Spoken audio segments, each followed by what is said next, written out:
The magical Christmas tree. Once upon a time, deep in a snowy forest, there stood a tiny fir tree named Finn. Finn was smaller than all the other trees around him, and he often felt overlooked. While the bigger trees stretched their branches high, Finn's were short and stubby. Someday, Finn whispered to himself, "I want to be special, too." Each winter, Finn watched as humans came into the forest to choose trees for Christmas. They picked the tallest, fullest ones, decorating them with sparkling lights and ornaments. Finn dreamed of the day he might be chosen. One cold December morning, Finn noticed a family wandering through the forest. They were bundled in scarves and mittens, laughing and pointing at the trees. That one, called the little boy, Max, pointing toward Finn. His parents hesitated. "It's so small," said Max's mother. "But it's perfect," Max insisted. "It just needs a little love." Finn was thrilled. The family gently dug around his roots and carefully placed him into a big red pot. "You're coming home with us," Max said. "We'll make you the best Christmas tree ever." The journey from the forest was bumpy and chilly, but Finn didn't mind.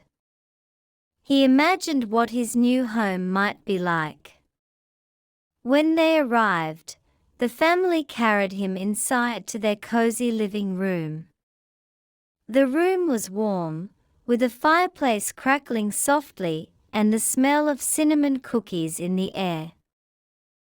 Max's mom brought out boxes of decorations. "Time to dress you up," Max said. He and his little sister, Lily, carefully hung tiny ornaments and twinkling lights on Finn's branches. At the top, they placed a small golden star. Finn looked at his reflection in the window. For the first time, he felt truly beautiful. Late that night, when everyone had gone to bed, Finn noticed a soft rustling sound.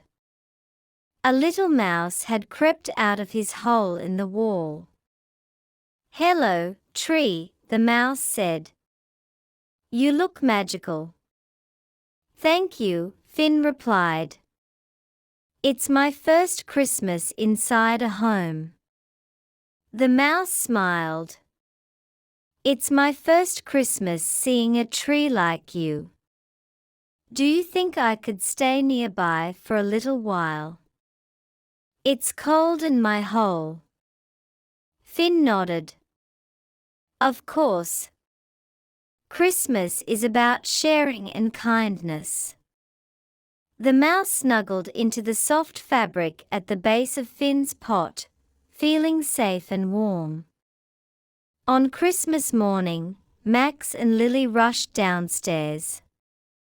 They gasped when they saw not only the gifts under the tree, but also the mouse curled up peacefully. "Oh, look," Lily said.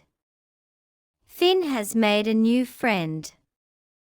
As the family unwrapped their presents, Finn felt something warm in his heart.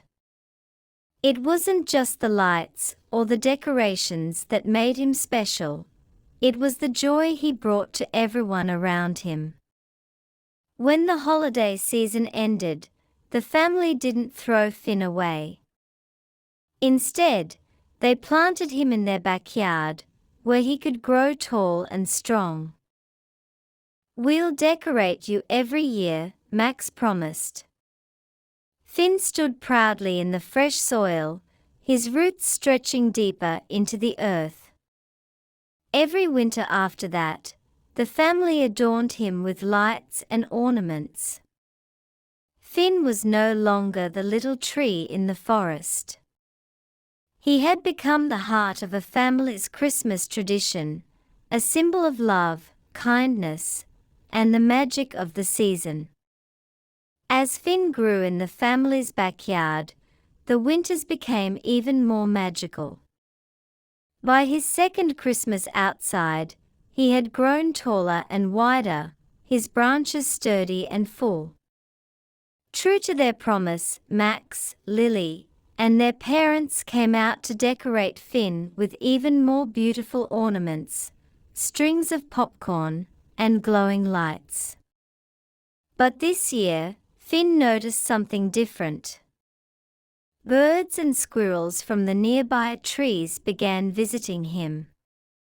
The popcorn garlands and cranberries became a feast for the little animals. "Welcome, friends," Finn said cheerfully. "There's plenty for everyone." The backyard became a lively gathering place. Birds chirped carols, squirrels darted playfully, and even the little mouse from the living room returned, now with a family of his own. Finn loved being the center of this winter wildlife festival. One year, just before Christmas, a fierce storm swept through the town. Heavy winds howled, and snow piled high. Finn braced himself against the storm, his roots gripping the soil tightly. He was worried about his animal friends. "I must keep them safe," Finn thought. As the storm raged, the birds nestled deep in his branches, and the mouse family hid in a burrow near his roots. Finn used his sturdy branches to shield them from the biting wind. When the storm finally passed, the family came out to check on him. Max placed a hand on Finn's trunk and whispered, "You're our hero, Finn. Thank you for protecting everyone." As the years went by, Finn became the tallest tree in the backyard. His branches stretched high into the sky, and his presence brought joy to all who saw him. Each Christmas, the family decorated him with even more lights, and neighbors would gather to admire his glow. One Christmas Eve, Max, now a grown-up, brought his own children to visit Finn. He shared the story of how Finn had once been a tiny tree in the forest. "Finn taught us that being special isn't about being big or perfect," Max told his kids. "It's about sharing love and kindness with others." The family gathered around Finn, singing carols as the lights twinkled against the snowy night. Finn felt a deep happiness in his heart. He wasn't just a tree anymore, he was a part of something bigger, a symbol of love and joy that would live on for generations. One winter night, long after the family had gone to bed, Finn gazed up at the stars. Suddenly, one of the stars seemed to twinkle brighter and float down toward him. It wasn't a star at all, it was a tiny Christmas spirit, dressed in shimmering silver. "Finn," the spirit said, "because of your kindness, you've become more than a tree. You've brought happiness to people and animals alike. Now, we will grant you a special gift." The spirit waved her hand, and Finn felt a warm glow spread through him. From that night on, even without decorations, Finn sparkled faintly, as if holding a piece of the starry sky in his branches. Every Christmas, people came from far and wide to see the glowing tree, sharing stories of the little fir tree who grew to become a beacon of love and light.